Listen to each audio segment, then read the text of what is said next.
from New York yields back. The gentlewoman from New York reserves. The gentleman from Kentucky is recognized.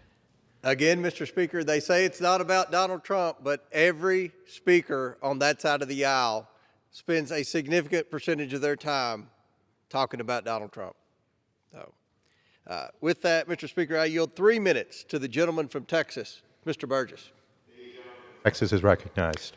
And I thank my friend from Kentucky for yielding. And I do intend to speak on my amendment to H.R. 5314, but I do have to reference the remarks recently made by the Democratic Speaker of the House on her testimony. Look, it's no newsflash that Democrats dislike the former president. Democrats dislike President Trump. The newsflash is they really fear the former president. And that's what this legislation is all about.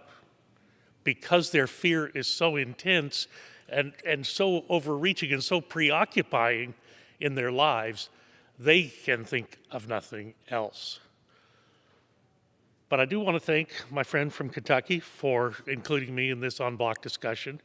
I think the amendments that Mr. Comer and I are offering are an important addition to this bill, the so-called Protecting Our Democracy Act. Title II of this bill extends the statute of limitations for offenses allegedly committed by a sitting president or vice president for the duration of their tenure and any period of time preceding their tenure in office. While we can agree with the title of the section, no president is above the law, this section further sets our president and elected vice presidents apart.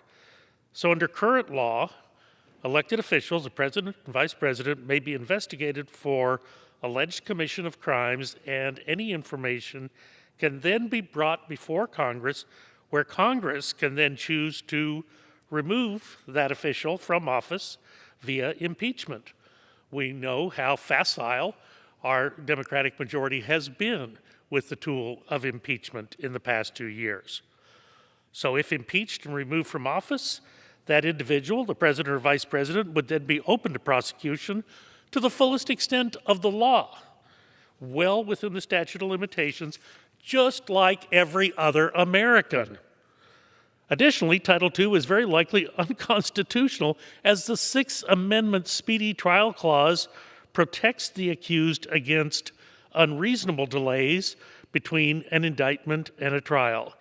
Extending the statute of limitations in Title II of this bill would only further politicize the presidency and the vice presidency, further politicize the impeachment process that the Democrats have elevated to a high art, and make holders of those offices the targets of politically motivated investigations during and after their terms.